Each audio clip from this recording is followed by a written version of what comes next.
Welcome back to This Is My Bourbon Podcast, everybody. I'm your host, Perry. With me, as he always is, it's the Whiskey Mutant himself. It's okay to have fun. Apparently, it's not. It is. We say this like somebody criticized fun. Like somebody criticized us over the we week. actually made a whole story up in our head. We did this to ourselves. I think I need to go back to therapy. We are therapists. Have you ever gone to therapy? No. I highly recommend it. I listen to it. I'm a therapist. No, you're not. I Stop. listen to enough people. You know the worst comment I ever had, I ever got when I said I think everybody should go to therapy. What? Nature is my therapy. Oh God. I have my kids go to therapy. Shut up. I don't have nothing against it. I just never went. Yeah. I feel like I'm therapying other people a lot. That's bad. that's it? a reason. Yeah, that's a reason why you should be going to therapy. I'll go to physical therapy. Is that okay?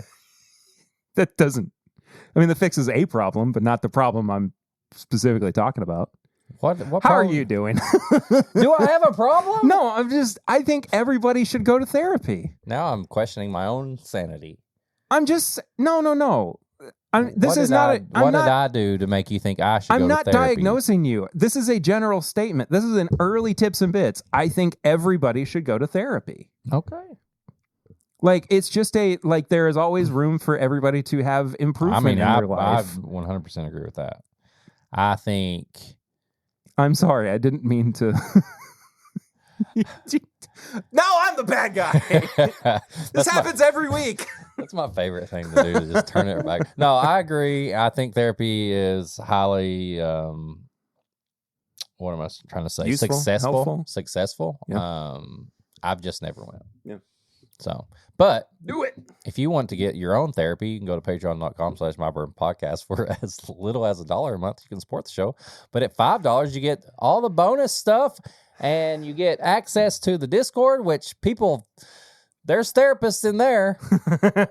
Unprofessional ones. Unlicensed or otherwise. Unlicensed, unprofessional. Hey, also, let's talk about the Patreon for a second. Uh-oh. I made a post on Patreon this past week. You had to go to therapy for it. Thanks. I'm getting a call from United States right now. That's cool. Go to voicemail. It's Biden. He's telling Listen you up, farewell. Jack. He's saying farewell. We're going to beat Medicare together. No. I made a post on the Patreon this past week. It was addressed to free subscribers. That's no money. That's no money. No money, no honey. Okay? That's for the people who are not paying on the Patreon. But they're just supporting. They're just supporting. Saying, they're saying, hey, we like what you're doing. We want to show that we're supporting you, but we don't have the money right now to do so. And that's fine. Patreon has introduced a new feature where we can sell individual posts for people who are not on the Patreon, but they want to take a little peek behind the paywall and see what it is that we are doing for the people who are behind the paywall. So if you get like a little, somebody says a little comment, or you hear something like, oh my God, did you hear the shit they said on Patreon? You could just get that one post and be like, you know what? I think I might join and listen to the rest of this crazy stuff that they say. Because we say a lot of crazy stuff. A lot of crazy stuff. Sometimes we have a full character arc in one bonus episode. And we like kill we them did off. this week, and then they die at the end of it, which was really fun. This feature doesn't change the way that paid subscribers access weekly posts. I'm going to say it again. This new priced post feature does not affect you if you are a monthly paid subscriber to the This Is My Bourbon Podcast Patreon. You still get the weekly posts. You still get all the features that you normally do. It's for somebody who is not at a tier or not supporting us financially on Patreon. Let me put this in tater terms. Okay. If you're part of a whiskey club, yes, and they send you monthly whiskey, yes, nothing changes. Yes. But if you are a fan of the club, but you never receive any whiskey. Right. And you're like, hey, I'd like to try that whiskey like one time. Right. That's what it is. Right. Exactly. If you're already in the club getting whiskey monthly, nothing changes. Nothing changes. So, if you have any other questions, ask me directly at my bourbon pod. This is my bourbon shop at gmail.com. Or mail yourself to P.O. Box 22609 Lexington, Kentucky 40522. That's also where you can send us samples, bottles, mail, whatever, if you are interested in doing so, that we can drink, review, talk about on the show. That P.O. Box is open for you to That's what it's for. use. Don't abuse it, though. But it is there. And we appreciate everybody who does that. I feel like I had something else I was going to bring up at the top of the show. This was not top of mind, but it is something that I want to bring up. I need to get better about bringing this up as well. We still have bottles available of our Barrel Rye Armagnac finished pick, which is amazing. It is one of our favorite picks, or one of my favorite picks that we have ever done. It was in collaboration with David Levine from the Whiskey Ring podcast. Absolutely phenomenal. The link is in the description below. Go and check that out. Yeah, $100 a bottle, I believe. I need to get another. I'm almost out of my second one. Ooh, like it's that good. Every time that I've brought it to a meetup or a tasting or whatever, it winds up being so popular that I basically leave with like a quarter of a bottle. We still have TIMBP glasses. We do. Do we still? Mm-hmm. Oh, I didn't know that. Okay. Couple. Do I have a hair? Still got TIMBP hair. Great. Here. That's hair with every glass. Mine. No, because then you'll clone us. Although I know some of you weirdos out there. They'll do something. Do a podcast in my home. Little Perry doll. So that's why my liver hurts. Every time I've met Perry, I've stolen some of his hair, and they got like a little doll. He's almost complete. That's why you won't let me go in the back. Yeah. It's just vials and vials of. I sell your hair secretly. That's the tier for a Patreon that like, I'm not a part of. The new mixing board, huh? Don't worry about it. Sold some hair. Anything. Take the spit off of the glasses and merch and apparel. Bourbonshop.threadless.com. There's Christmas stuff up there too.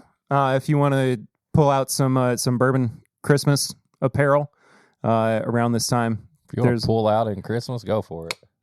Or don't. But be consenting. Make a consent. Christmas baby. Don't. I mean, talk about it first. September's a good year for babies, though. I would know. I have a September baby. So do I. Yeah, follow on all social media at my bourbon pod. At Whiskey Mutant. At Whiskey Mutant. And yeah, I think that's about it. That's it. We normally kick off. Me. Okay. Well, I was going to get there, but with love, oh, and whiskey. We are off the rails. Let's get to it. We normally kick off episodes with Flying Blind. It's where we prep our palates for an episode, and we like to, I don't know, just pour something up for the other guy. Keep whiskey fun. So I've got a couple pours that I'm going to blind Eric on. Couple? Yeah, a couple. How many glasses do we need? 2. Got my pants wet. Wouldn't be the first time. I don't know. Or the last. Closing my eyes. Well, playing with the meme, I did Perry pour a little bit, but you can look now. All right. 2 glasses enter. I don't know if one will leave. You might like them both equally. I'm not really sure. 2 glasses, 1 guy. What? One of my favorite memes recently has been showing my dog or showing my kid or showing blank something they've never seen before. 2 girls, 1 cup. And then it's the back of a computer and whatever the person or thing is in front of it, and the caption is 2 girls, 1 cup. Oh. Brought me endless joy.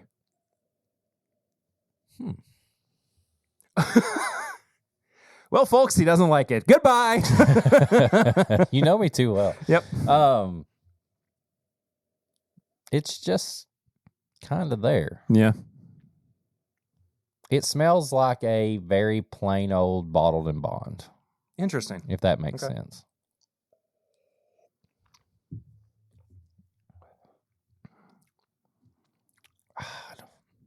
Could be 100 proof. It's very just plain. Yeah. I do get a little cinnamon in there. I would guess that this is a very obviously like a batch product. It's not like it doesn't taste so thick and like notey like a single barrel. It does like.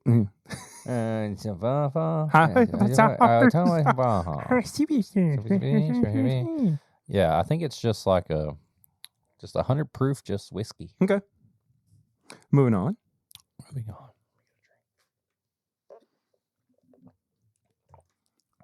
Maybe 4 to 6 years old. Interesting. See, that smells a little deeper. Smells a little darker. Yeah. Kind of some brown sugar. It smells like a brown sugar Pop-Tart. Yeah. Yeah. I think there's a clear winner between the two. Oh of yeah, these. man. That's good. I don't think number 2 is that high proof either. There's just a lot more going on. Oh, it's got a big cinnamon finish. Cinnamon brown sugar. It's almost like these are 2 Heaven Hill bottled in bonds, and one is good and one is just That is interesting. I see where you're coming from with that, yeah. but you're wrong.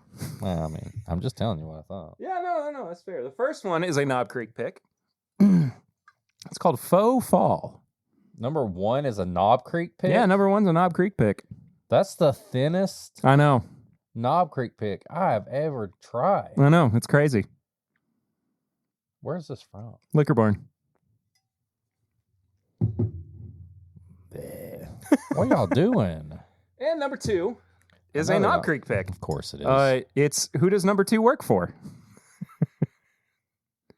Who does number 2 work for? Also from Liquor Barn. How do they pick this and that? They were picked on the same day. I have a strong suspicion that Faux Fall was picked later in the process. So, I mean, And their palates just were a little shot. I guess at the end of the day, You know what I mean? yeah, I guess at the end of the day, my guess was totally wrong. Some horrible proof guess, not even the right distillery. So Or age. Everything was off. At the end of the day, I failed this test. If you've ever done a blind tasting and you kind of give yourself a score, I failed. I didn't get anything right. What I did get right was I could tell these were the same things. Right. And one was significantly better than the other. Yeah. Who does number 2 work for? Has been one of my favorite Knob Creek picks I've had in a while. See, that's a good. Yeah. Like, Faux Fall, I just got yesterday. I just opened up. Maybe it needs some time to open up too. I don't know. But it's just kind of there. It's weird. Man, high proof hot take. Pre-high proof hot take High proof segment. hot take. And we've talked about this already. This is your whiskey ranting of the episode where Whiskey Mutant goes on a rant that it just kind of, I believe the current state of our favorite go-to single barrels is way off. Russells, we've had more Russells and Knob Creek picks and even Elijah Craig barrel proof picks lately that just are not good. And maybe it was just the excitement of like getting a Russell's or a Knob Creek pick, but I don't think so because I don't feel like I ever was disappointed pre-COVID almost. And I'm not saying during COVID they have some good ones. Did we find the outlier here? That was it. COVID caused it because everybody's lost their sense of taste and smell. Maybe it did. I don't know. I feel like Wouldn't that be something? I feel like now we're in a time where the majority of my favorite picks are like rare character picks, like that Chad's let us try or given us, or Yeah, it's crazy. or I- something else. I don't yeah. feel like I can just walk into a store and see a Knob Creek or a Russell's pick and be like, I know that's going to be good, because I've been let down more than I have ever by these picks. Yeah. Well, I don't want to get into it. That's my rant of the day. Yeah, I mean, get what it. do you all think that's get it. listening, watching? Like, I mean, seriously, Let us know. I mean, how many times do I have to say, let us know, and it never happens? Please. But what do you think? What's the current state of, like, I'm not talking about, like, I actually love this meme now that nobody's yeah, responding and they're probably to going us. to do that because they want the meme to go. Yeah. But That's but my no, favorite. That's actually my new favorite recurring meme is that we ask people to like let us know, and then they just never don't. know. I think it's turning really, really funny at this I'm point. not talking about like our friends who have created brands. You know, you got the Junkies doing their single barrels and making their brand and stuff like that. Or Daily Bourbon. My Daily Bourbon with Rare Character. We got Dark Art stuff. Like, those are the hitters right now. Yeah. You know, I'm going to mention, where's that sample we had earlier? There is Bluegrass Distillers, yeah. Bluegrass Distillers sent us a sample of this 15-year 113 proof. It's the Elkwood Reserve. Mhm. There is barrels of this 15-year-old bourbon going around that is just Everybody knows what it is. It's the Buffalo Trace Distilled Buffalo Wild Turkey. Trace Wild Turkey. Delicious. You can't deny that this isn't good. I'm just talking about our old go-tos. The stuff that you knew that you could just stock up on and you would just love. And I've been let down by Knob Creek and Russell's lately. Yeah, I'm even thinking about, and this is something that I don't even know if I can truly speak on because I don't know when the last time I had one was, but like a Buffalo Trace store pick. I mean, all mine are from years ago. I know. I don't know when the last time I bought one was. And I think that's just because they're not being put out in stores the way that they used to be. The selection process is so different. Sazerac has completely revamped the drawing And when you saw a Buffalo Trace pick, you were like, give me 3, because they were always going to be the same price. And they were going to be great. And they were going to be... Buffalo Trace by itself was just great, but they were always so good. Same with Russell's. Russell's single barrel, the normal one, always good, but you knew that the Russell's picks were going to be good. The ages have gone down, the prices have gone up, and the taste just isn't the same. It isn't. It just is. It isn't. Yeah. I'm sorry. That's my rant. You did it. My job here is done. No, wait, come back. We still have like an hour to I finally got the one rant that I needed to end all the podcasts. And it was like really cohesive too. You really... I don't know, man. And that's a good comparison right now. That I'm not. Yes, both of these are new, but one was significantly different, and it's just like you just never got that. Usually, it was just like this is a good pick. This is a really good pick. There was never too many like these are poo poos. Mm-hmm. So these are poo poos. I'm going to blend these. I'm going to do the and same. Save them. This is going to be my after show pour. Maybe I'll do the same since they're 120 proof, and you've got definitely more pours coming later. Yeah. What have you been drinking recently? I might have drunk too much the other day. I'm just going to say it. I'm just going to be honest with the listeners. Here's the thing. I'm human, man. I don't care what side you're on.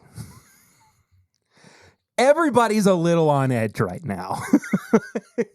with how things are going in not just the country, but in the world. Things are a little testy, okay?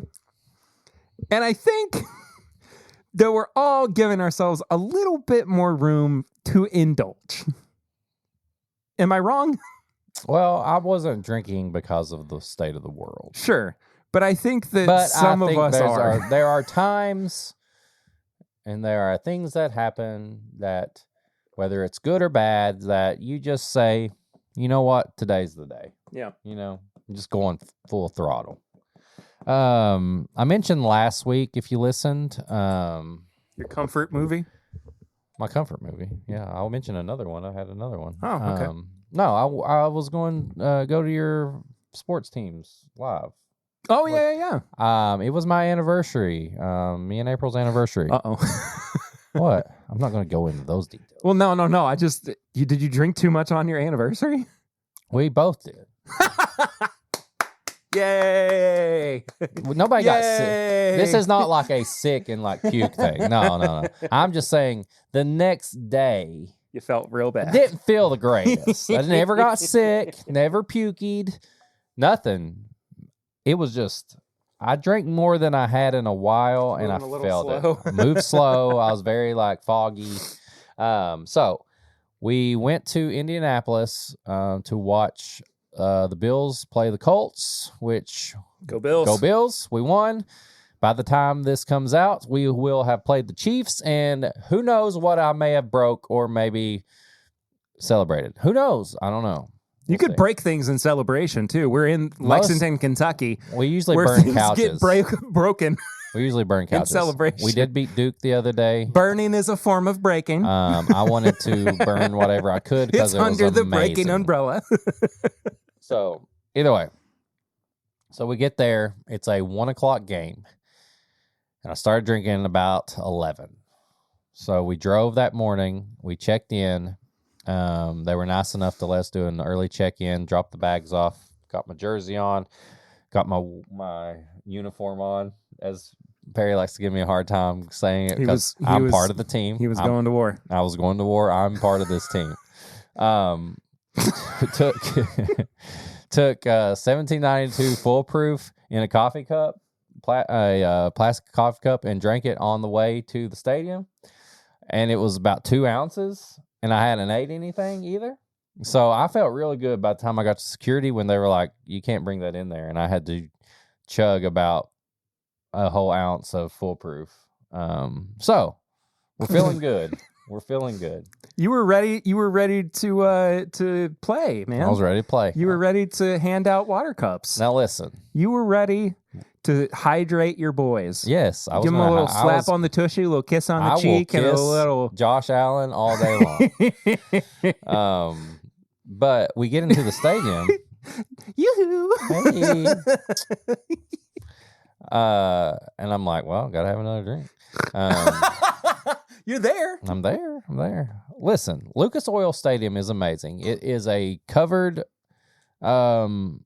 stadium, so no, you don't have to worry about weather. It looks nice. Yeah.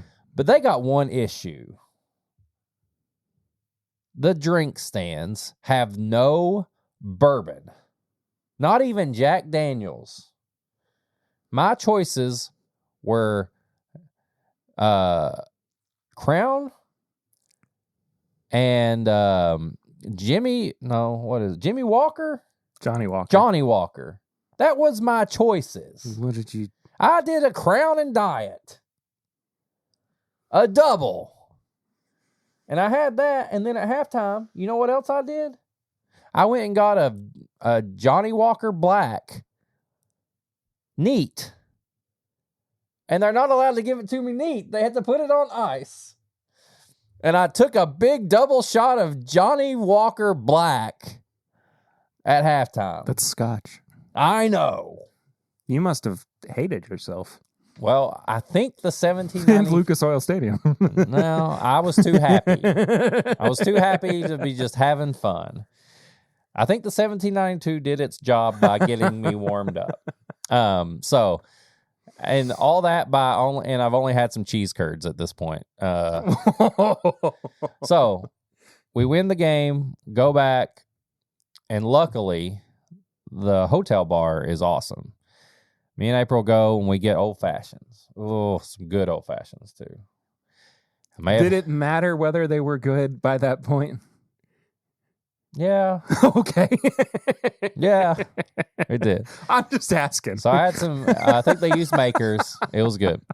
So we go later on, go to dinner at Harry and Izzy's, I believe. And they had, I guess if you're listening, you probably know what we're reviewing today, right? Yeah, they do. Yeah. They had a Koi Hill on their menu. Nice. It's not the same one because I saw the proof, but I had a big old pour of Koi Hill.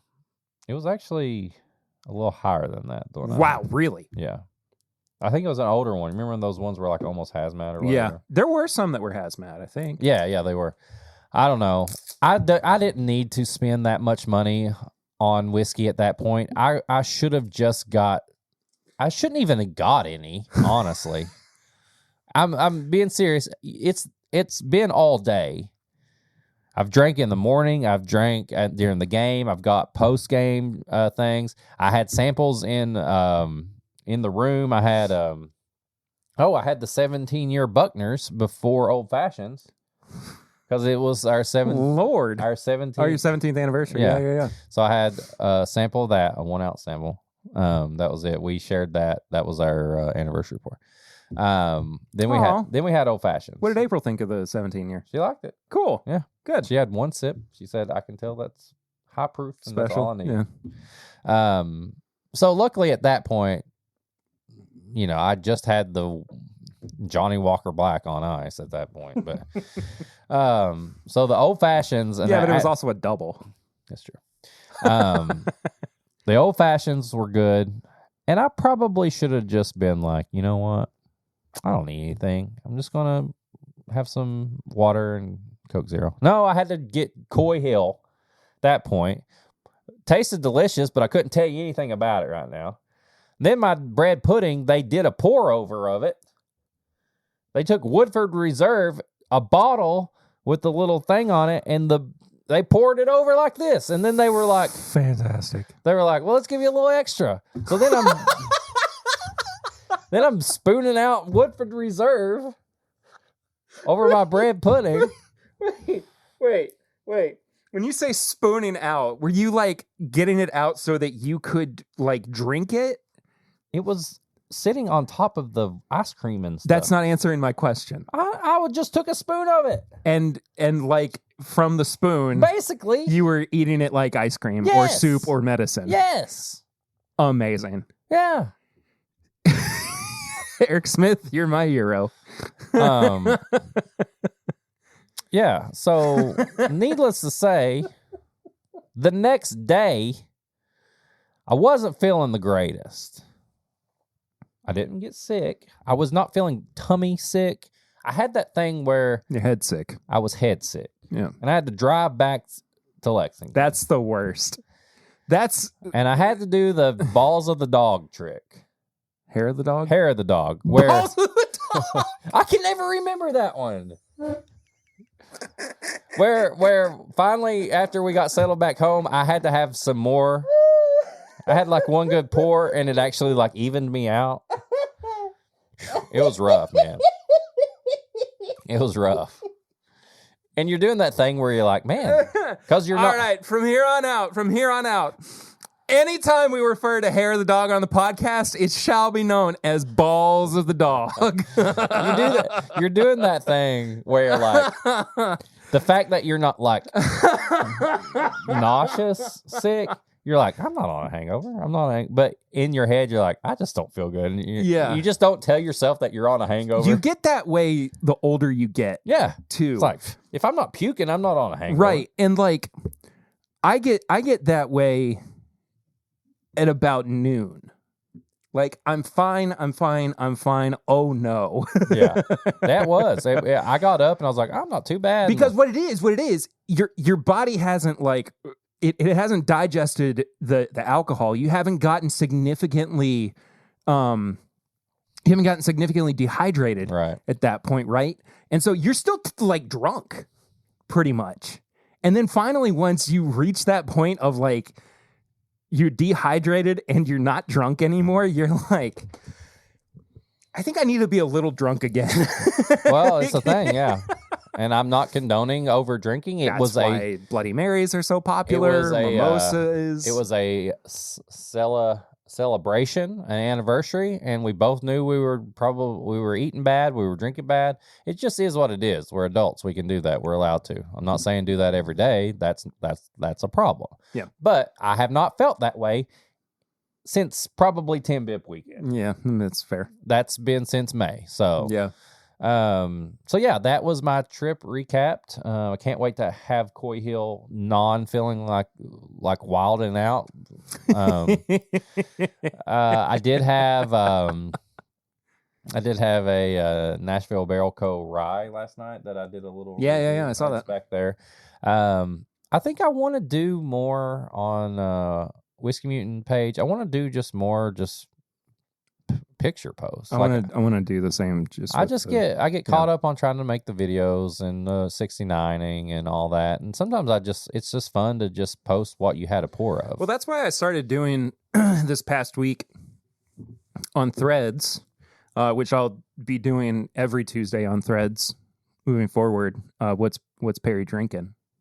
You got to get a better name than that. Yeah, I know. It wasn't good. Every Tuesday is what's Perry drinking?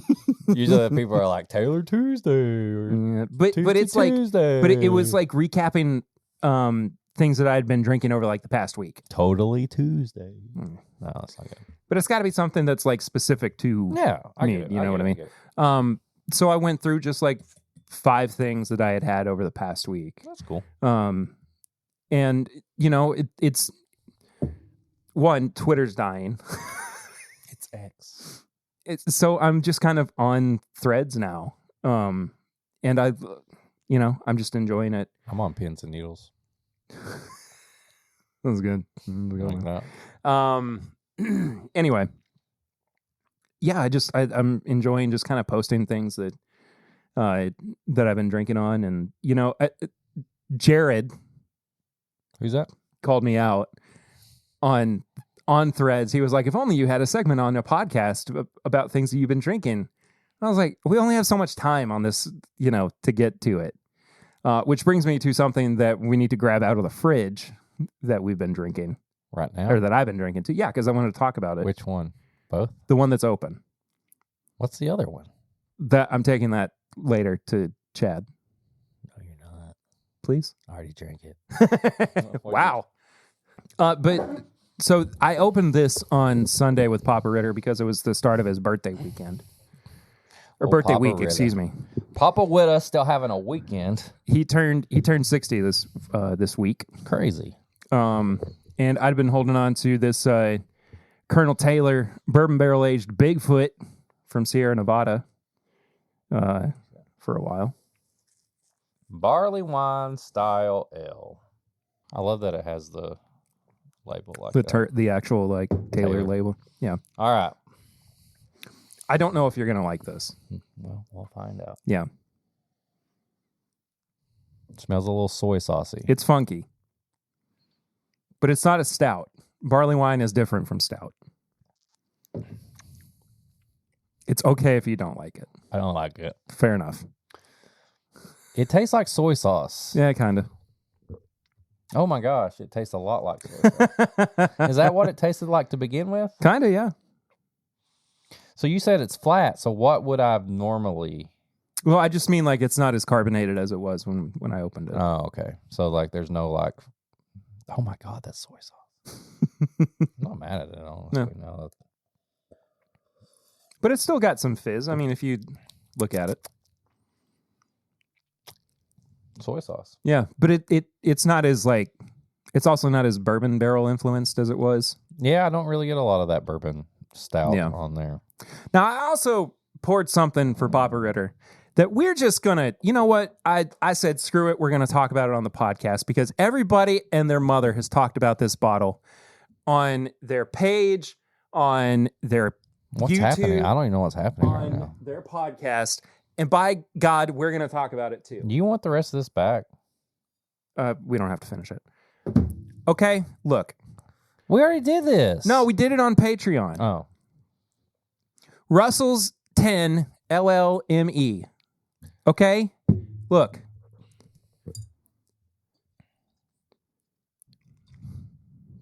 It's here, right? The rumor initially was that this bottle had it had Russell's 15 barrels that were left over that went into it.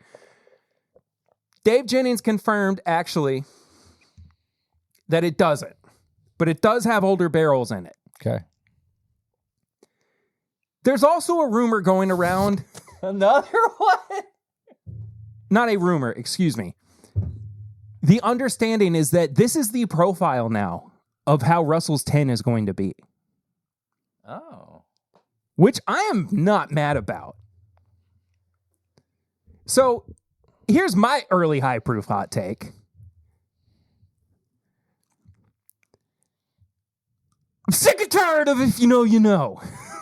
If you know, you know. I'm so tired of it. This was like the epitome of it. It was like you gotta understand, man. You gotta figure it out. I love when people just don't explain what they're trying to say too. Like when they're allowed to. And I got told, like, no, you got to keep it here. Like, don't talk about it on the podcast or anything. I was like, and at first I was like, yeah, okay, cool. Yeah, I don't want to like, I don't want to fumble the bag for anybody. Now it doesn't matter.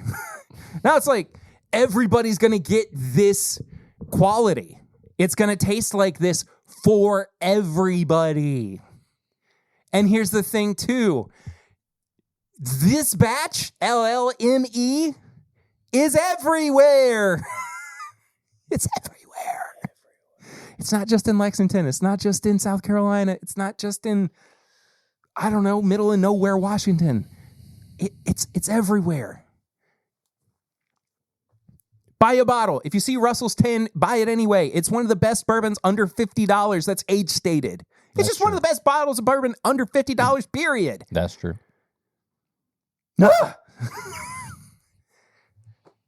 If you know, you know. Give me a break. The more you know. The more you know is right. What Pop think about it? He thought it was really good. Yeah. I think it's really good too. I've really enjoyed doing this. Or drinking this, excuse me. What I did do with it the other day too was I poured and I measured it out, half of this and half of the 8-year 101. And I just did a blend of the two together. Yeah. It was really good. It tasted more of like the, kind of like the 12-year export. Oh, yeah, yeah. Kind of, I mean, same kind of like flavor profile. Not exactly, of course, because, lower age statement. Yeah.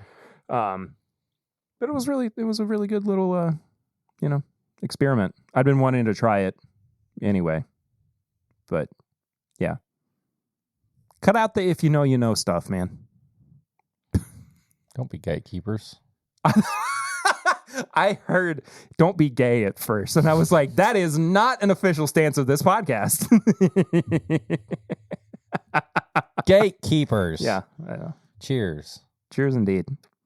Folks, we are finally wrapping up reviews of products that we have been sent while I was on paternity leave. And we got 2 this week. And then next week, I don't know if we'll do a review next week. We've been review heavy recently. We might do a best way to drink. We might do I don't know. Let's compare old single barrels to new single barrels. That feels depressing. I mean, we could. I don't know. How does 16-year Knob Creek hold up to 9-year Knob Creek? No, not that far off in age. We'll figure it out. But in the meantime, we've got 2 samples here in front of us. We're going to start out with the lower proof one, which is from Buzzard's Roost. It is a 5-year-old bourbon that is not focusing on camera, but I'm going to keep... Oh, I guess it is. And there it went. And it focused on my face. It's just very bright in the... Okay. This is going great.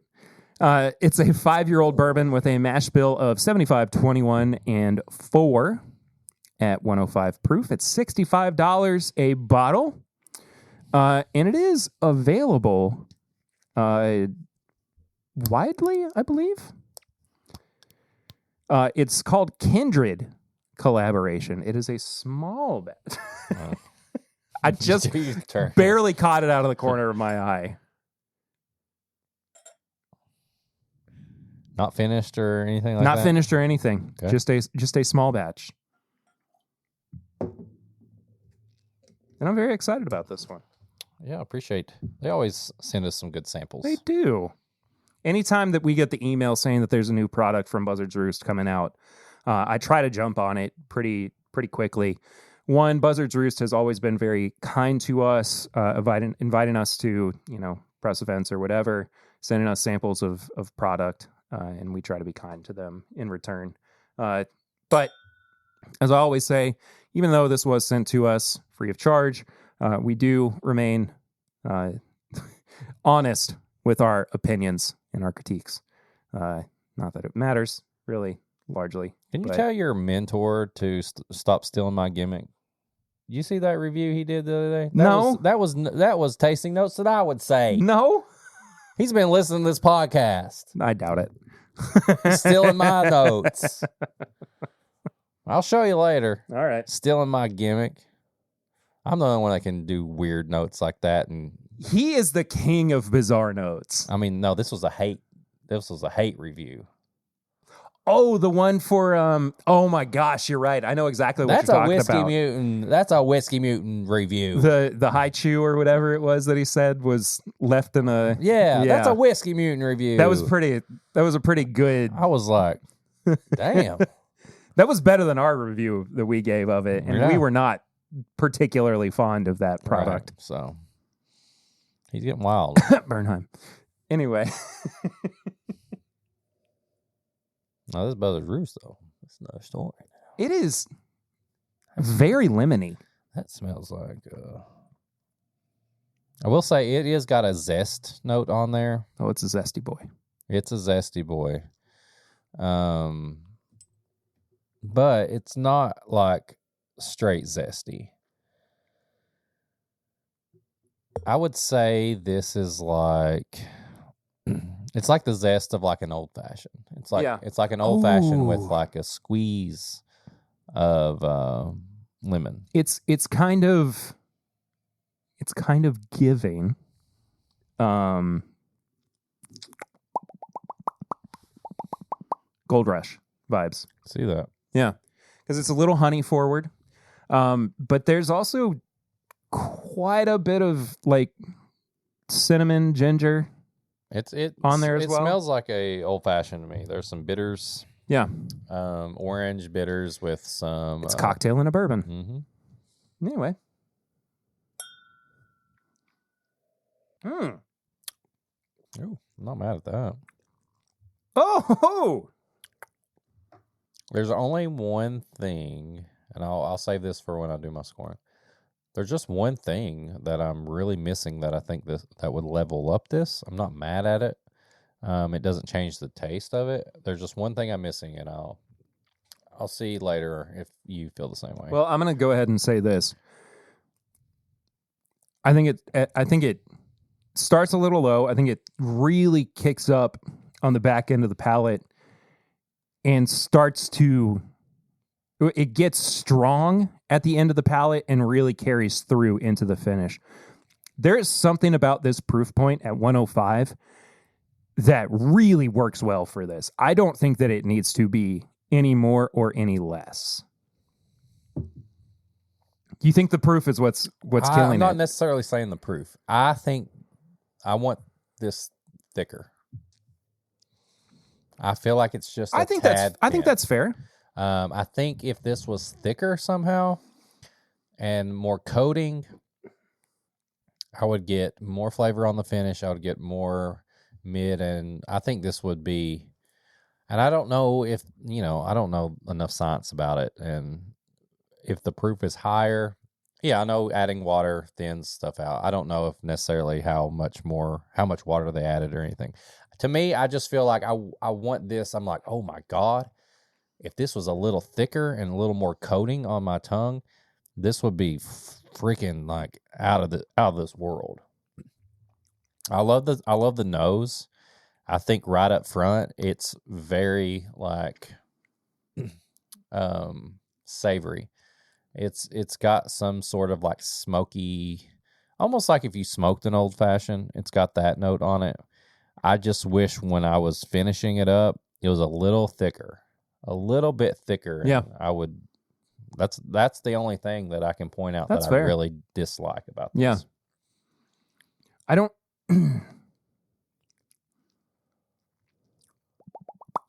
I don't know if it really goes anywhere further on the finish either. It's kind of just there. Yeah. Which I'm not mad about because I do enjoy it about as much as I do the palate. Mm-hmm. There's a buttercream note that I'm kind of picking up on the palate that I'm really enjoying. On top of the like brighter lemony notes. I'm still, well. I think it's a very from nose to palate transition pour. It's a very, it tastes very similar to a smoked old fashioned. Yeah. To me. So if it's old fashioned on the nose with a little bit of zest, you smoked it and that's what you get on the palate. Yeah. I'm not mad at it. I'm really enjoying this. I'm kind of looking forward to, and it's been a while since I picked up a bottle of a Buzzard Roost product. Is this their own stuff? I don't know. I feel like at one point they had other stuff, or maybe they were making their own. I don't know. I'm just curious.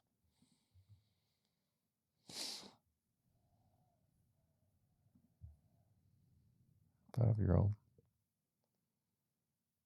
Is that this? Yeah. Oh, it's double oaked. Oh. No, it is not their own, but it was finished in one of their proprietary barrels. Interesting. Okay. I mean, and available exclusively in Kentucky. There we go. Sorry, go ahead. Price point. I'm honestly, that's a pretty fair price product. Yeah. I just personally wish it was a little thicker. Yeah. No, I don't disagree with that.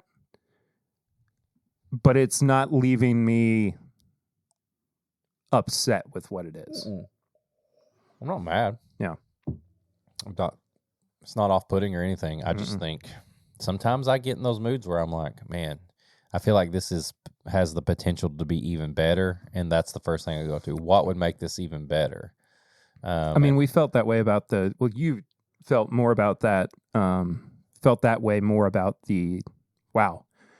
Get it out. You felt that way about the Fiddler weeded bourbon from ASW that we had last week, more so than I did. Yeah.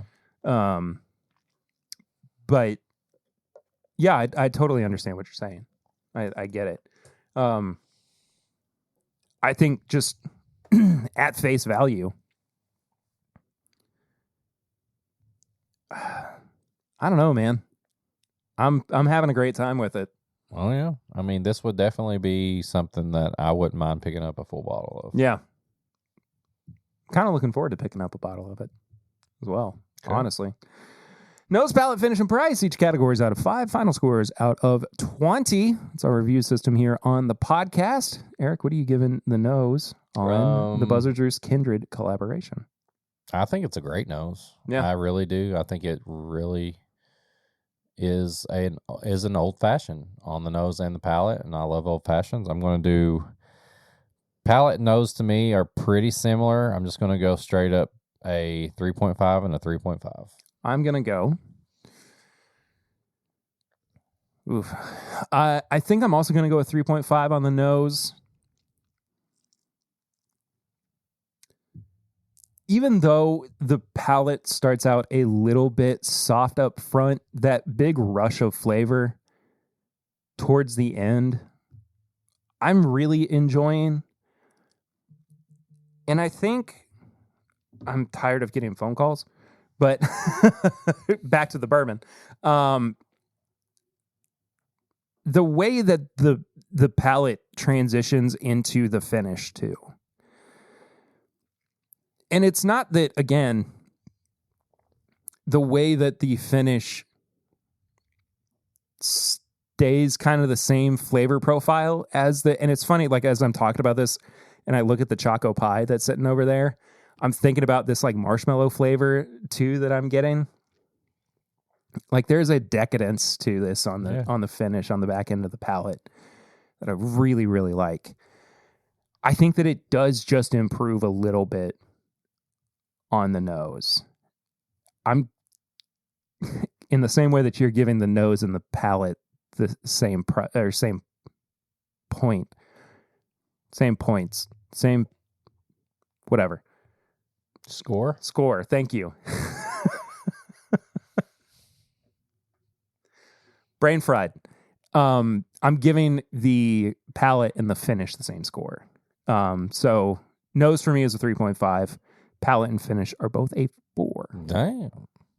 I really think this is a great bourbon. This might be my favorite bourbon that Buzzard's Roost has put out. Honestly, we've liked them all. Yeah, we have, but I think this is just the one that has really kind of hit home. This is for me. This is definitely the keep on the shelf. Go. I could see this neat. I could see this in a cocktail. I could see this on ice. Anything. The finish for me,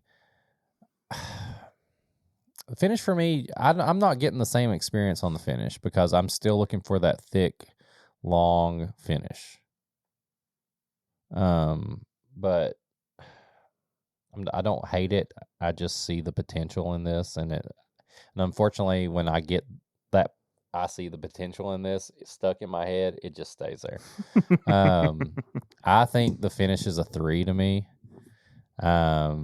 But going to the price, I think this is a 4.5 on the price. Yeah, it's a great price. Honestly, like it's refreshing to see a plus 100 proof whiskey that tastes really good. Age stated. Maybe it could be a little thicker. That's just my personal preference, but still be under $75, even under $100. Yeah. I mean, everything nowadays just seems like 75 and above. To see a $65 bottle of whiskey that tastes good and that I would not feel bad about using in multiple ways. Yeah. That's a 4. What did I say? 4.5? 4.5. Yeah. I'm the same way. I am also a 4.5. I think I'm at a 14.5. I'm at a 16 even. Yeah. I think. You did a I am at a 16 even. And then an 8. Yeah. I'm at a 16 even. Yeah. Yeah. I'm honestly ridiculously impressed with this bourbon. And I'm hoping that I'm also going to be ridiculously impressed with the next whiskey that we have. We'll see. Which is arguably also a bourbon, but your purists will tell you it is not, even though it does come from a distillery that produces it in the same way that would make it. Do we think we have enough new listeners to where I could tell a quick story that isn't like a story that everybody's like, I've heard that one. Go for it. The time that I was in a liquor bar line for I love this story so much. And they had a new batch of Stag Junior. Yes. And like everybody was going for Stag Junior. And I was like, I want to get a Stag Junior. Yeah. And I was probably about 3 people off. And the guy in front of me, who obviously would have been 2 people off, he's pissed. I wanted Stag Junior. He's like, there ain't nothing going to compare. I was like, I looked over and I was like, not even on the allocation line. I looked over when Liquor Barn over on this side, when their Jack Daniels was on the other side. You could see it. And I was like, oh, damn. I was like, they got some Jack Daniels barrel proof. And I looked at that guy and I go, you should try Jack Daniels barrel proof. Like, it's a really good alternative. And like, not a lot of people are picking it up, know about it. I only drink bourbon. I was like, what? I was like, I mean, and at that point I was just invested. I was like, yeah. Well, I mean, it's basically the same thing. He's like, I ain't drinking no Tennessee whiskey. I only drink bourbon. And he stormed out of the store. Didn't get anything. And I went and picked up some Jack Daniels barrel proof that day instead of some Stag Junior. And it was really good. Well, looking at me and going, I only drink bourbon, cracked me up. Phenomenal. Jack Daniels Coy Hill from Barrel House 8. It's the highest point at the Jack Daniels distillery. It's a bunch of single barrels ranging from 122 to 137.5. Eric, what is the proof on the one that we got? 134.7. Yes, sir, it is. It's their traditional mash bill of 80% corn, 12% malted barley, and 80% rye. These were put into oak in September of 2013. And they were matured on the 5th and 6th floors of Coy Hill Barrel House 8. $79.99 a bottle. How much a bottle? $80. Even what a Jack Daniel barrel proofs right now? 70? 65? 60, 70, yeah, 65. I think I normally see it for like 65. Yeah. So honestly, a pretty good. If you see this at retail, damn, go for it. If you see this for $100, I think you should go for it. I would. We'll see.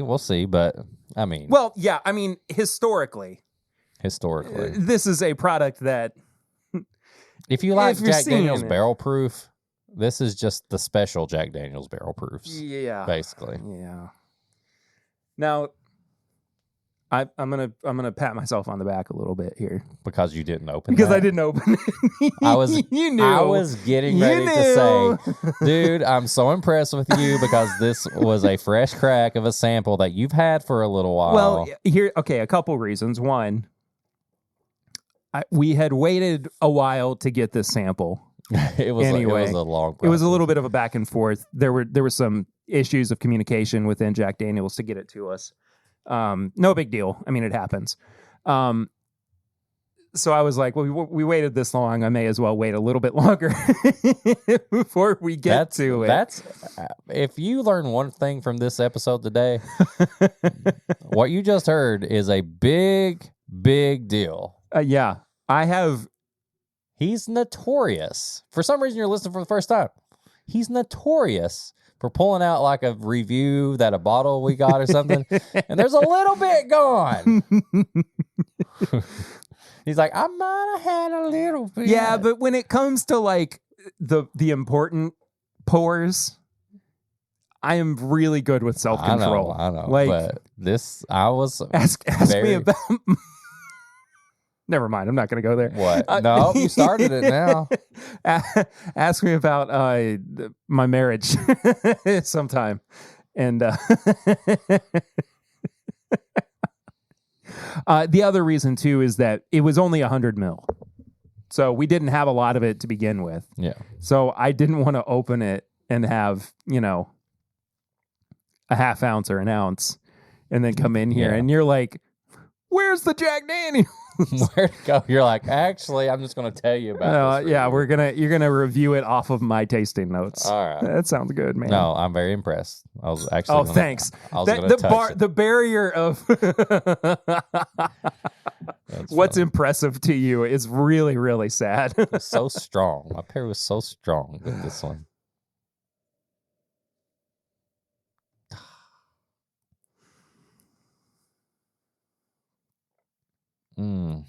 Man, not taking away from what we just reviewed, but that smells thick.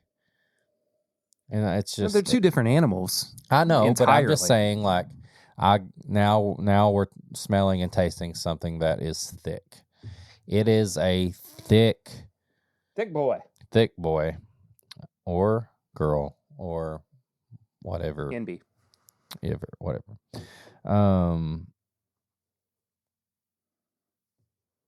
It's not as banana-y as I expected. No, honestly, not really at all. It's coconutty. Yeah, I was getting a potpourri note. It smells like coconut. Coconut and peanut butter.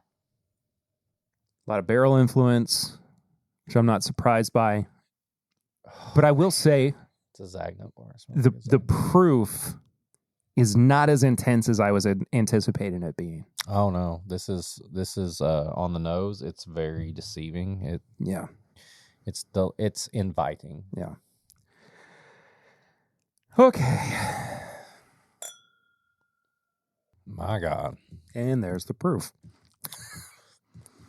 The proof is on that finish. Holy shit. I didn't realize until right now I have a little bit of a cut on my lip. Now it's disinfected for life. I think my entire body is disinfected.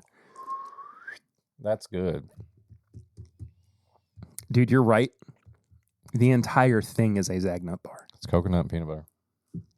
Straight down to the finish.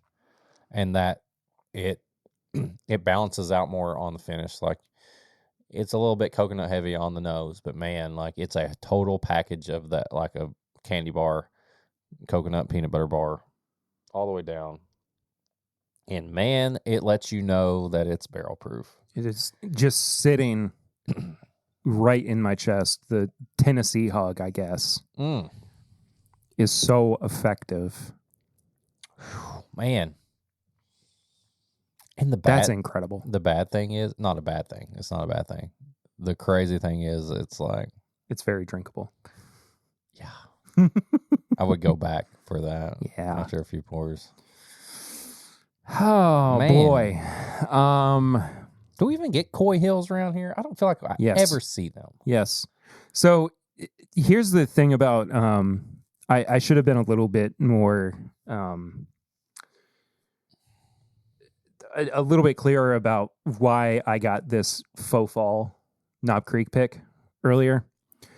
I had seen that yesterday the newest Kroger Wine and Spirits opened up. Oh, yeah, over on Richmond Road. Okay. Mm-hmm. And they had an incredible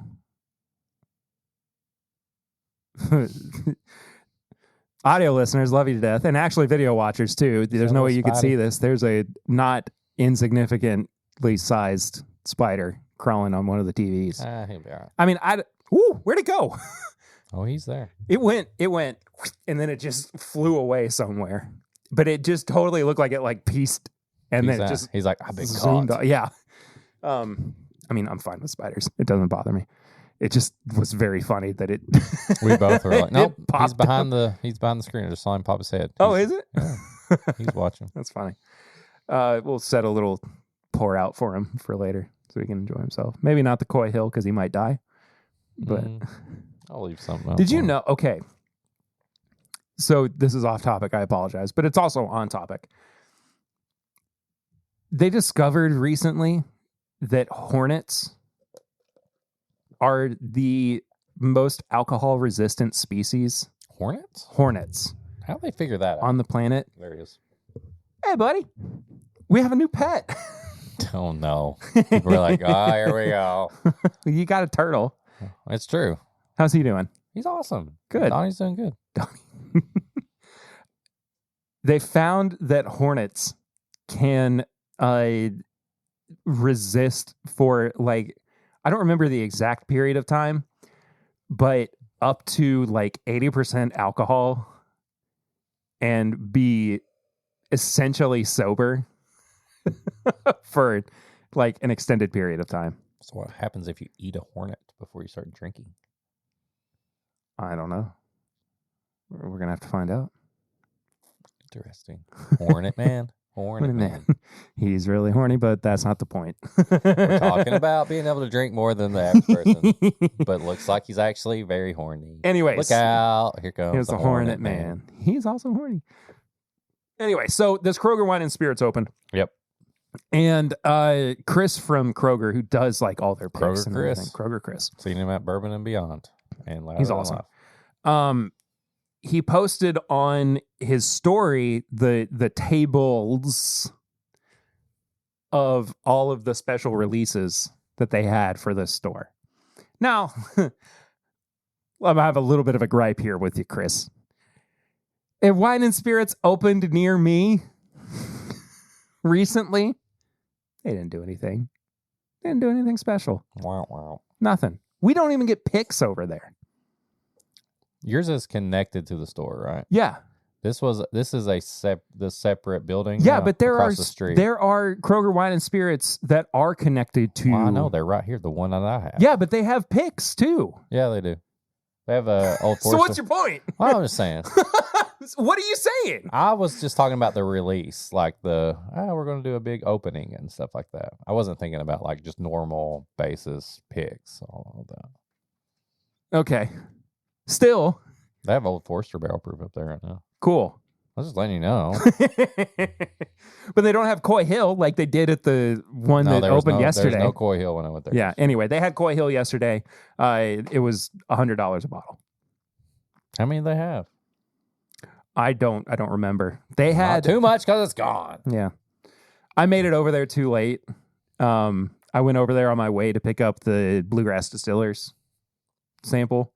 By the time I got there was a guy who came out with a stag box, and I don't know what he got, but he comes out and was talking to the people in line. He was like, yeah, the best thing that you're going to get is either the Old Grandad 16, the 100 proof, or just regular Buffalo Trace. I was like, I am not waiting in line for regular Buffalo Trace. It was a big fat no. So anyway. Did he even have some stag in his stag box? I don't think so. Of course he did. Yeah, of course not. So where that Kroger is, there's a liquor barn that's very close to it, too, you know. There's actually but I'm another mostly liquor saying store that for behind that. There's 3 liquor stores within the walking Yeah, but distance. I doubt that liquor store that's behind it is. I'm just saying. You know. Just saying. Yeah. Well, I just passed up on it altogether. So I went to the liquor barn right next to it, and that's where I got the faux fall. I also got. Speaking of foolproof, talked about that earlier. 1792 foolproof liquor barn pick. Nice. Which we can. You know what we haven't done in forever? Since I've been gone? The post pour. Pour me, pour you. Pour me, pour you. Dadgummit. We'll leave it up. All right. We'll get to it. Well, I'll put it over here. We need to get back to the review. We need to get back to the review. Jack Daniels is. We've been very ADD. This the Jack Daniels intern that has to listen to this to see if we actually talk about it is like, oh my God, they're talking about liquor hopefully bar. you're entertained. Hopefully you look. If nothing, we're entertained. Aren't you entertained? Gladiator 2. That's this is the worst. Sponsored. We are sponsored association. By Gladiator 2. Yeah, that's. I mean it's spectacular. Delicious. I haven't even had a second sip of it. I'll yet. have one. It's even better because I had one while you're talking.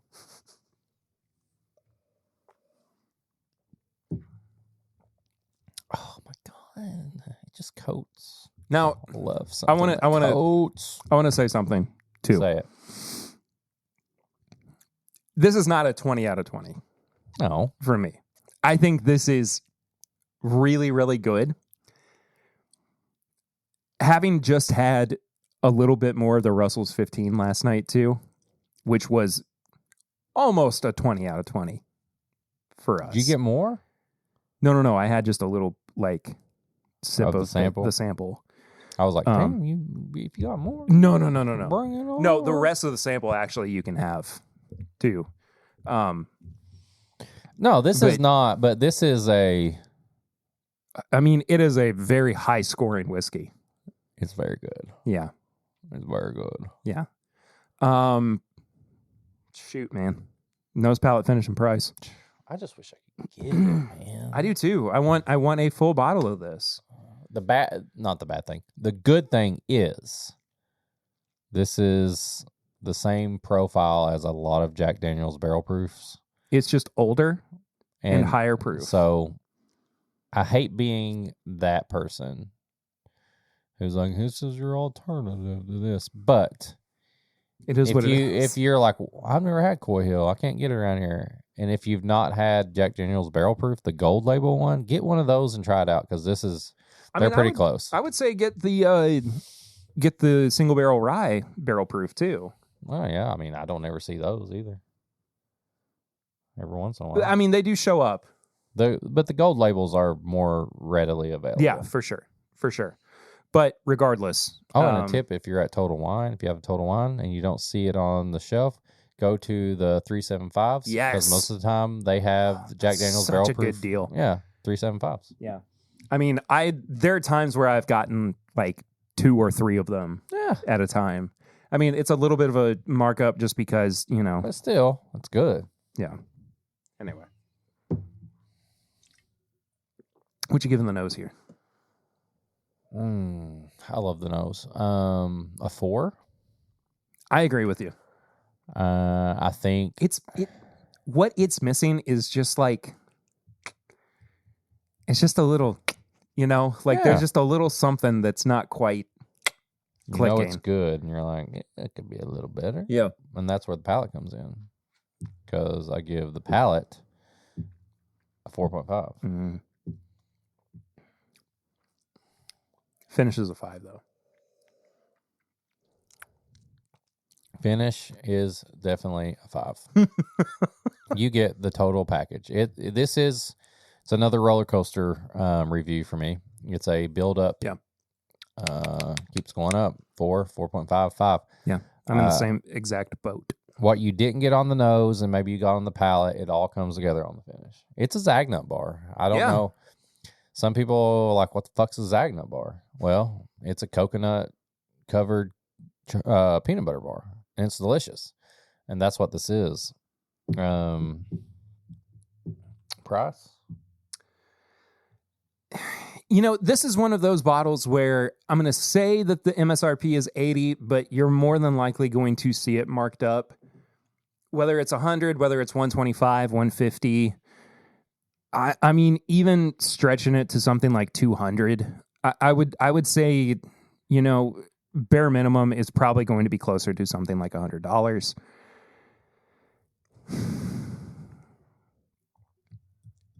I'm not upset about it. I would pay $100 right now for one of these. Yeah. If they told me.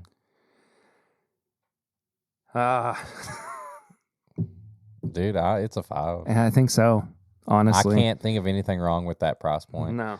I think when people start marking it up above MSRP, 200, 250. Which again, like 100 is still above MSRP. Right. But it's not so far above MSRP that I'm like, if you get, come on, if you get 80 to 100 is what I'm going to base this on because that's probably what the normal pricing is. Yeah. I mean, I can't be mad at that. I mean, the normal single barrel is 65 to 70. Yeah.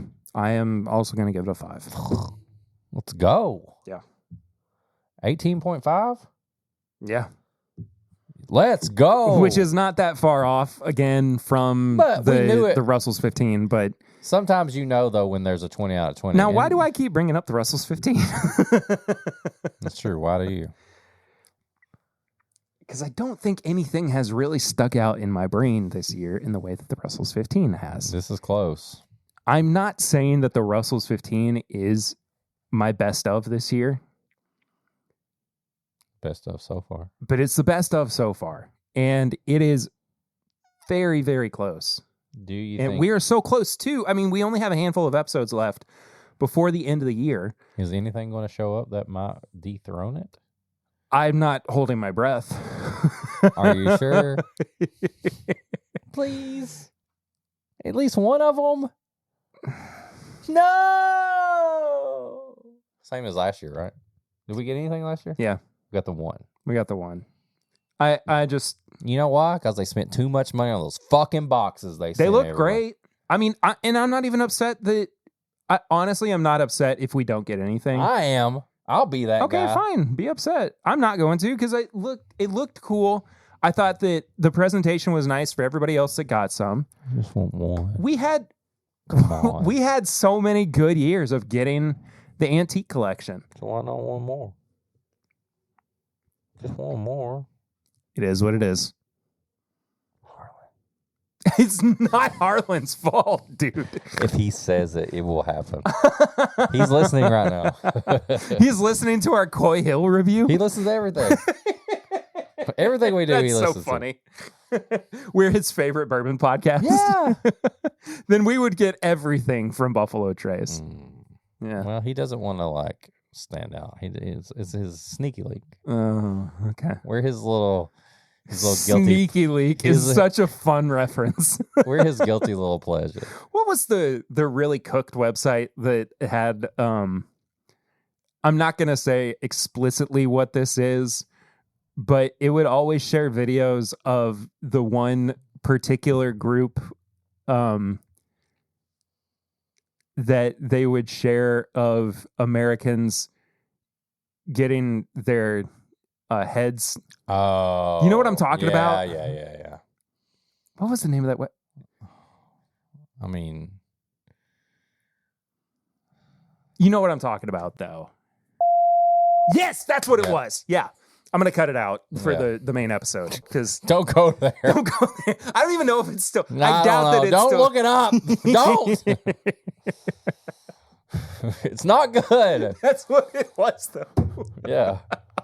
It was bad. Now it's just called Reddit. Nothing but death on there. Yeah, dude. Car accident. It was really bad. Real bad. Now, genuinely, it is just Reddit. We got some bell rings. If you want to call and be a part of the show, or you want to send us a text message and have us read it out, you can dial on your phone 859-428-8253. 859-428-8253. That is our voicemail, text message, DM line, whatever you want to do. We'll play it. We'll read it. It's all the stuff. We got 2 voicemails this week. First one is from a first-time caller. Welcome. Oh, barrel rings. I thought this was for onion rings. My bad. No, seriously, this is Cousin Todd. Just wanted to Todd Ritter. call, leave a message, and say hello to you fellas, and hopefully we can get together, and I'll bring some fun stuff to sample. Cheers. See, it's as simple as that. You can literally just call and say, you know what? I'm just going to say hi and give a nice message. I'm thinking what we should do is we should have Todd on for like a holiday episode. He's Cousin Eddie. He's Cousin Bro, if he comes in a dickie and whatever the hats are that he wears, yeah, that'd be great. Let's do it. Regardless. Yeah. Todd, good to hear from you, buddy. We're not actually cousins, but you are. Well, we are, for sure. We're all cousins. You never heard what Perry just said. No, never. Anyway, this one's from our other favorite caller, J-Rod. J-Rod. Hey, what's up, guys? Jared here. Hello. I have an advice question for Eric. I think Okay. he's uniquely suited to tackle this one. A little TMI, but pretty soon I am going to get snipped. Okay. You know what I'm saying? Yeah. And I want his opinion, either from personal or medical, whatever he wants to give here, on which route I take.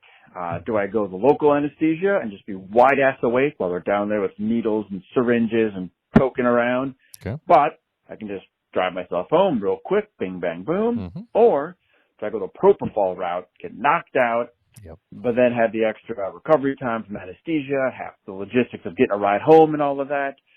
Just not sure which one to do. So, yeah. Well, what do you got, What do you got there, Eric?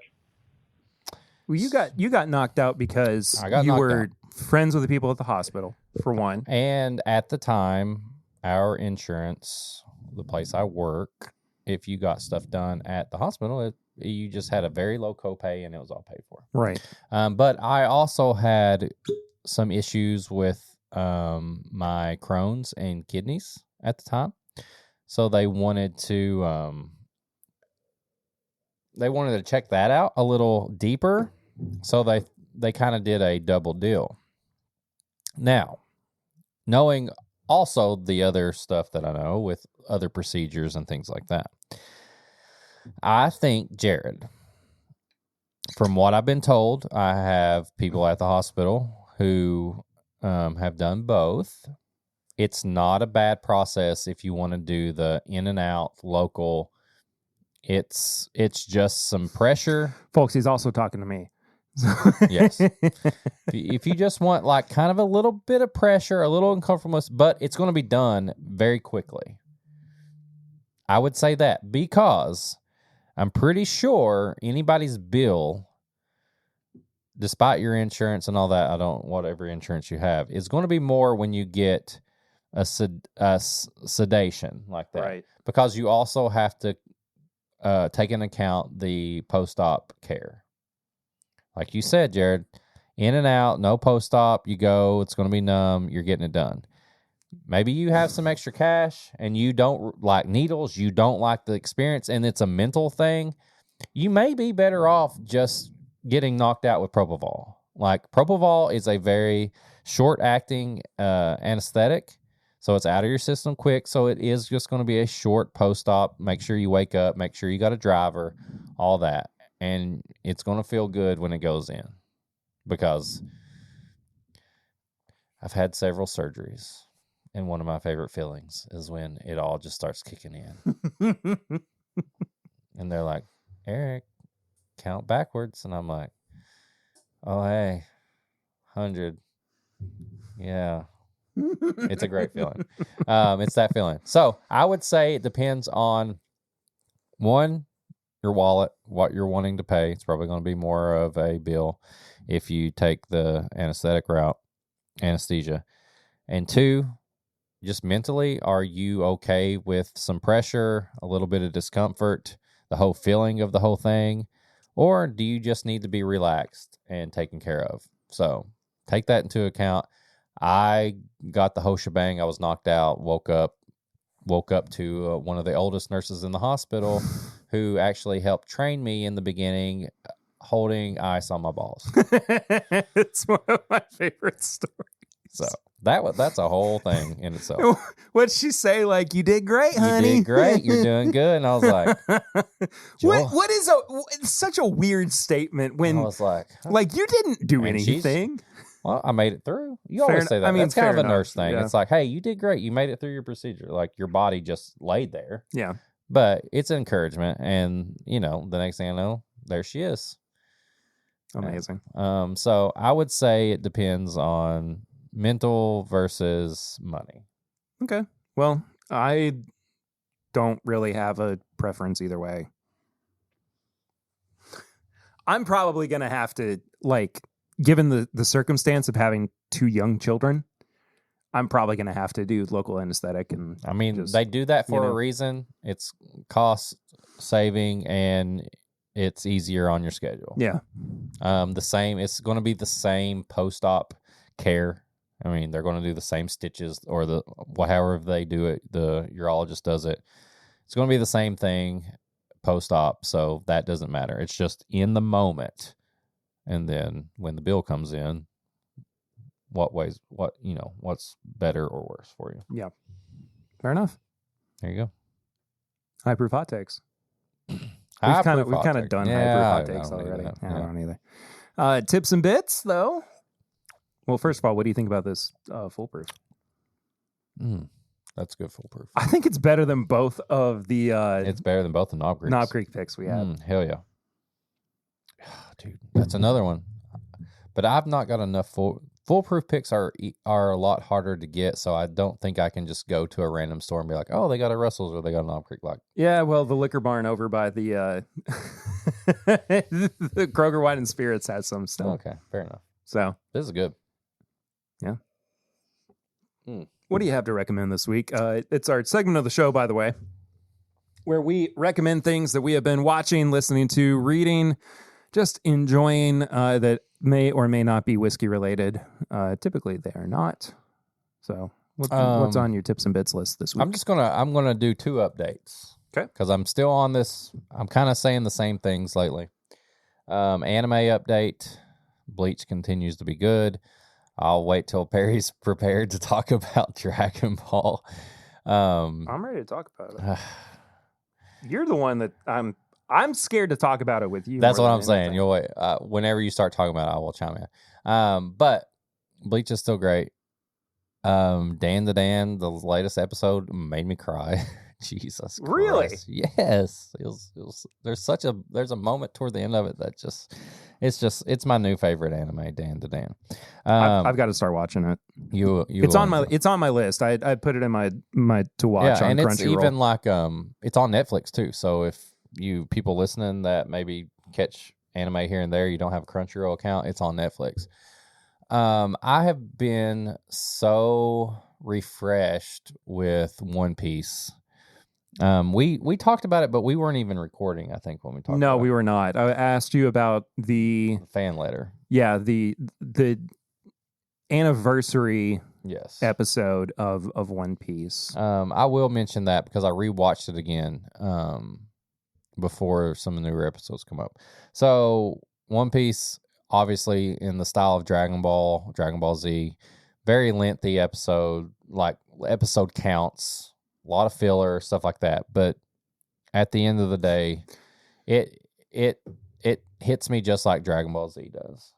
It's classic. It gets me excited. I cry. It's just like I've grew up with One Piece, and it's still going.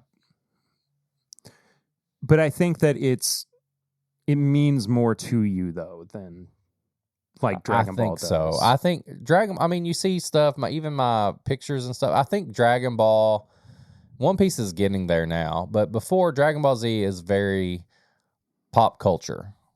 And it's been for a long time. Dragon Ball is more accessible. It's more accessible. But recently... it also doesn't have 1,000 episodes. Yeah, a literal 1,000 episode. One Piece is very intimidating. If you were like, I'm going to start One Piece, and you're like, you're 2,000 episodes behind. But yeah, but with the Netflix adaptation, the live action, and it's on more stuff. I see more One Piece stuff now than I ever have before. Yeah, it's a good time to be a One Piece fan. I've been a more casual One Piece fan for most of my life, but it's always held a very excuse me, dear. That's not where my heart is. Here's where my heart is. This is where your anime heart is. This is where my anime heart is. It's always held a very special place in my heart that, it's just so, it's so of itself. And I know that it's got its roots of inspiration in shows like Dragon Ball. It's kind of like a mentor thing too, because it is, yeah. The creator of Dragon Ball Z was actually like a big brother type mentor to the creator of One Piece. Yeah. Mm-hmm.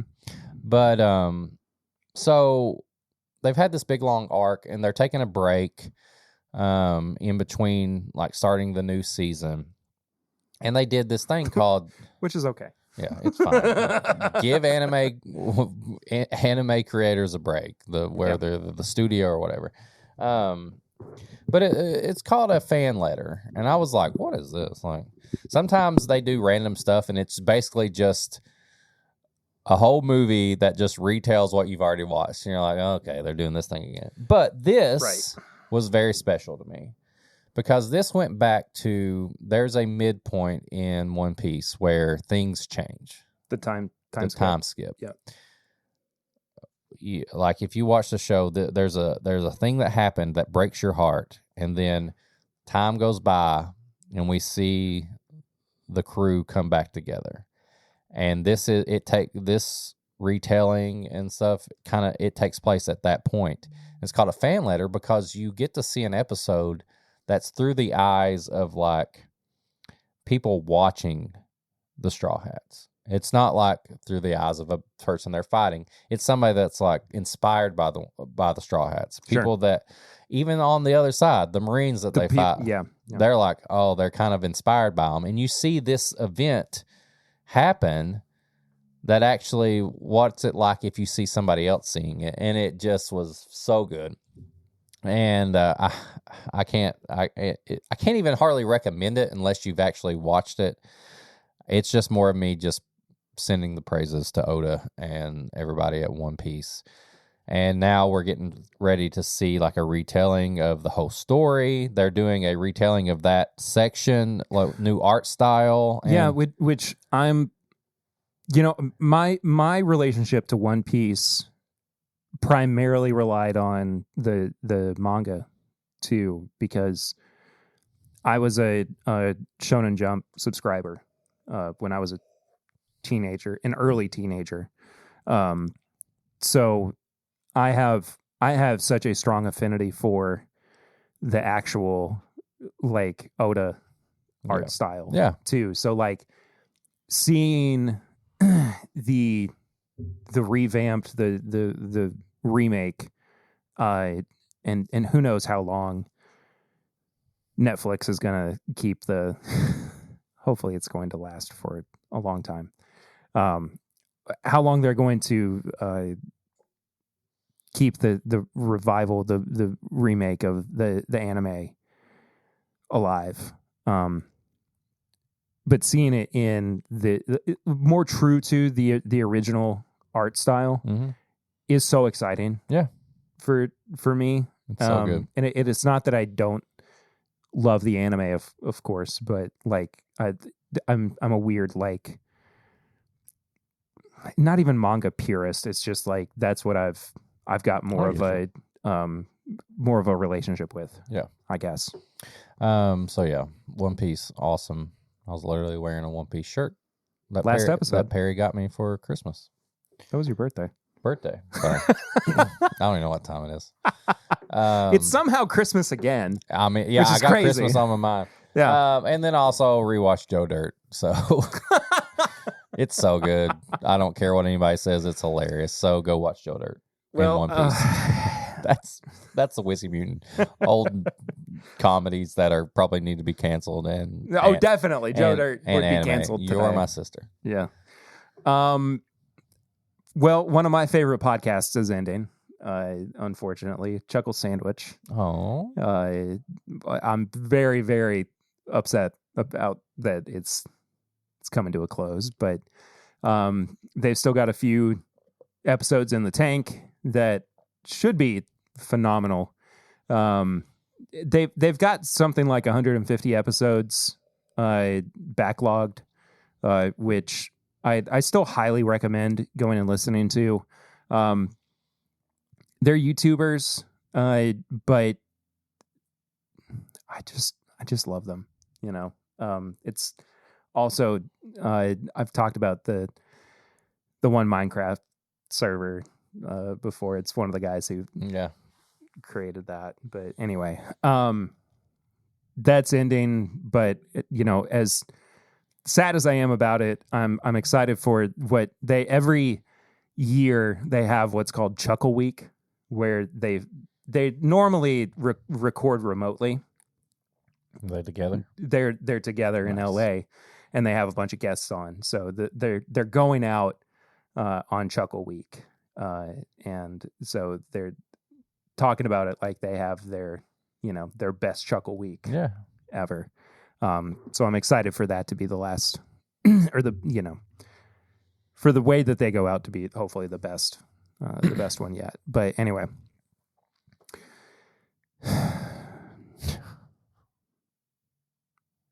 I want to talk about Dragon Ball Daima.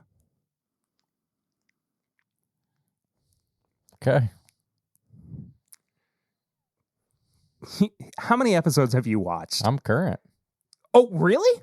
Yes. I told you that. I didn't I thought you stopped at like episode 2. I literally texted you and said I'm caught up. Well, I was a little drunk when you told me that. So yes, I've watched them all. I'm not going to watch them. Okay.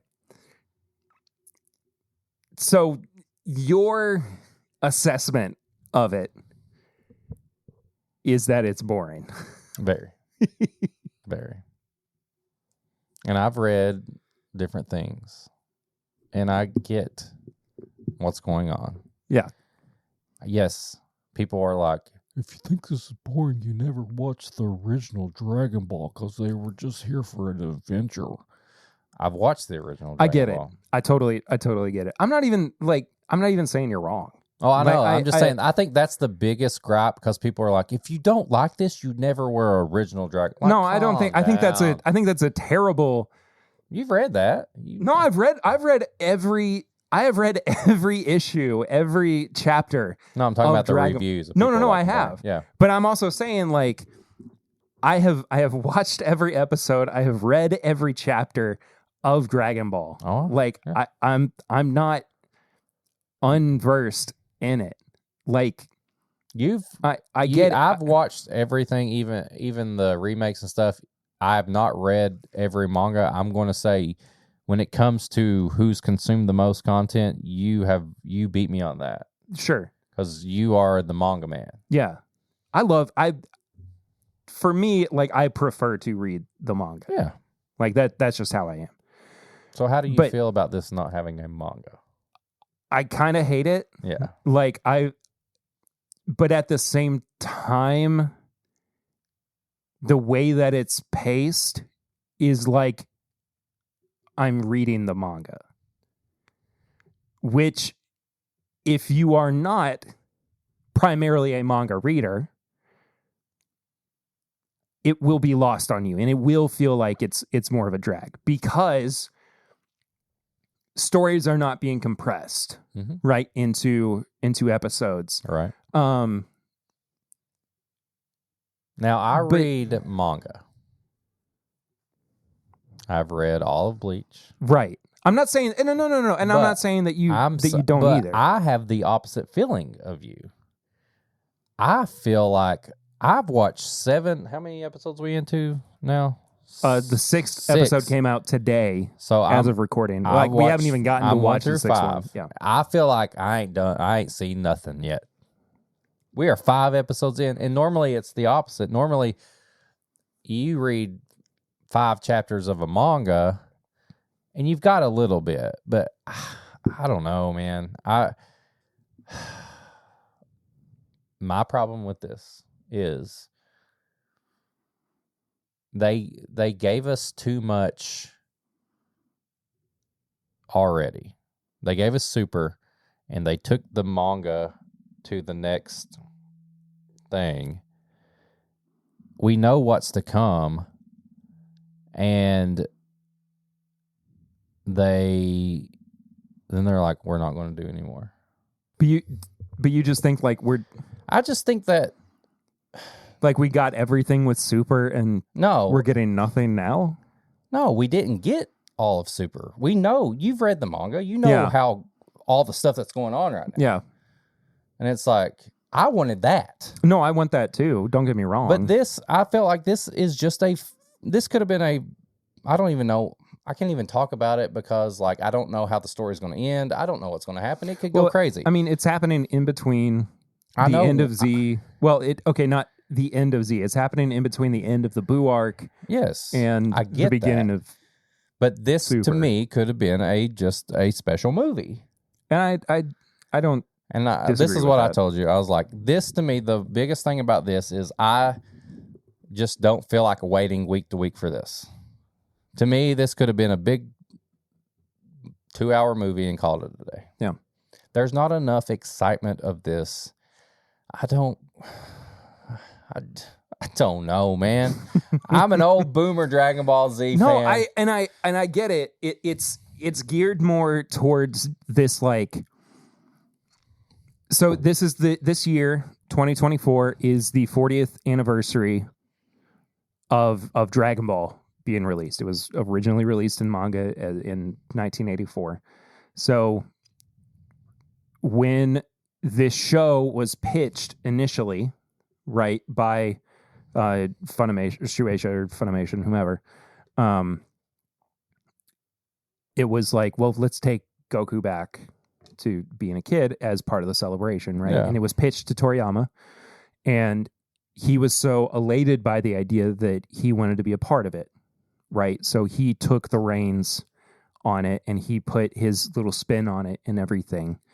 And I'm not even like a wholesale defender of everything that Toriyama does or did, rather, RIP, because I think largely Dragon Ball Super is not great. Like, I think it has some really significant flaws to it that are it's not good. I mean, the Goku Black saga is fucking amazing. No, it was, but like the way that it wrapped up was pretty bad, and it was so inconsistent with its pacing too that its goods outweigh its bads, but the bads of it kind of make you feel like he was being rushed by editors to end it. Yeah. Okay. So anyway, I'm not saying that Daima is absolving him or the creators in general of Dragon Ball of their sins. But I don't know. I'm not ready to give it like a pass or fail right now because it is so early. And you know, again, how like, many episodes is it supposed to be? It's supposed to be 20 episodes at least. So we're a quarter of the way through. Yeah. Ain't much happened. Goku marrying a little got off. We're pretty much looking at Dragon Ball stuff. Goku got offered to marry the child of the king. I know. I don't know. I feel like I'm still stuck on like Dragon Ball Z as like fighting style anime and stuff like that, and I was looking forward to this next portion of Super because and I agree, and like the next portion of Super is amazing. Yeah. Like once they get past the Tournament of Power, it gets it almost feels like it's back to good. Like Majin Buu. Sure, style. Yeah. No. Like it gets to this, like I am ready for that anime to come back, and the understanding is that it will, just not right now. Right. Like they will get to it eventually. I think people are still grieving over the death of Toriyama. Yeah. And they're trying to figure out where the rights actually sit. Mm-hmm. Who's going to take harness for the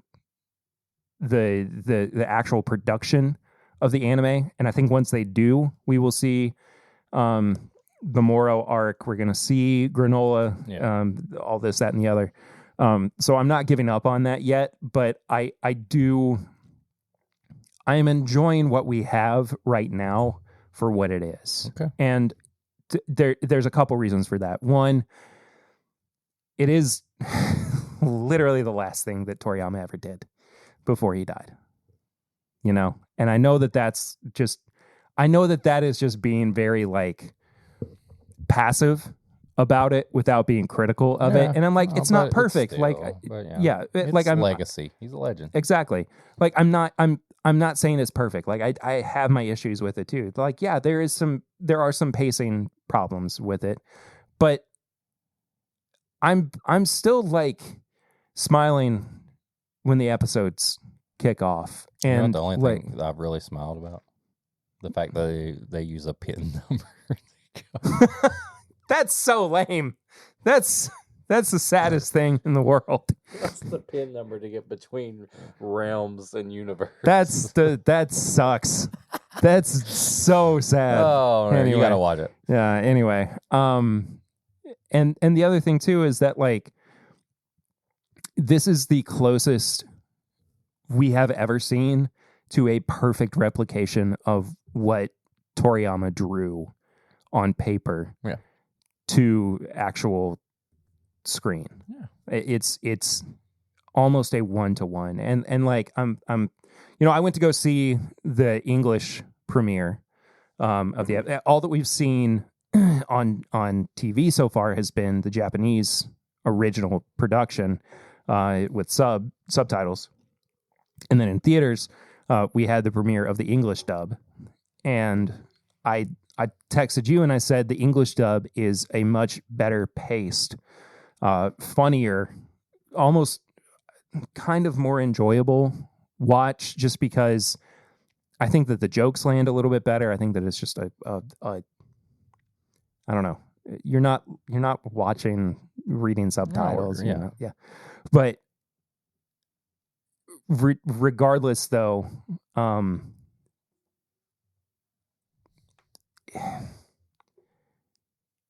this is the 1-to-1, and I'll get over the fact that there's not a manga. Dying inside. I mean, maybe Toyotaro will actually produce it eventually, but it will feel kind of cheap. Whatever. I don't know. Just enjoy it. Just enjoy it. Yeah. I'm going to watch it, and that's the thing. That's what. Whether you're. I'm just sad that you're hate watching it. I kind of am, but if you wanna really hate watch something, go to patreon.com/mybourbonpodcast for as little as $1 a month. You can support the show, and then you can get access to the Discord where you can hate message us. And it's okay. I went on for a lot longer about that than I meant to. I'm very sorry. No, but you can go to the Discord and hate message us if you want. But you can support the show there on patreon.com. You get all the bonus stuff when you go to the $5 tier and above. We do Pours from the Floor. We do Sample Irresistible. We do Pop Chica Wow Wow. We do this episode uncut, a day early. It's just the best place to support the show. And now, like Perry said before, if you want to check it out, you can go just kind of it's like a follow on there. And then maybe you just want to check out one bonus episode to see if you like it. I don't think you even have to be a follower. Yeah. I think you can just. Now you get access to do that. And if you like it, then you can subscribe. Yeah. So do that. Patreon.com/mybourbonpodcast. If you want to get some apparel and merch, bourbonshop.threadless.com. Perry said we got some Christmas stuff up there. Get ready for the holidays. If you want to send an email, if you like to do emails, I don't know why. We do emails at work and all that, whatever. But if you like to send an email, this is mybourbonshop@gmail.com. There we go. Send an email to that. If you want to follow us on all social media, you can follow me at Whiskey Mutant. You can follow Perry at PRitter1792. And you can follow the show as a whole at My Bourbon Pod. If you want to be a part of the Barrel Ring segment, send a text message, send a voicemail, anything like that. 859-428-8253. You're part of the show. You're on there. We also need some likes. We need some comments. We need some subscribers. We need some reviews. Do all the stuff, whether you're listening on a podcast platform, whether you're watching on YouTube. Like, comment, subscribe. We'll read stuff out. It all helps. Then tell your mama about us. Please. Tell the MILFs. Let them know. Let them know. That does it for this week. Next week, I feel like we got to do a best way to drink. Because we haven't done that in naked. It's just us naked. What if we changed the whole word of neat to naked? And so when people went to the bar, they're like, give me a wild turkey naked. Give me a wild turkey naked. They're like, what? So do that. I don't even know what we should do. 4 Roses? We'll figure it out. Yeah, we'll get there. We'll finger it. We love y'all. See you next time.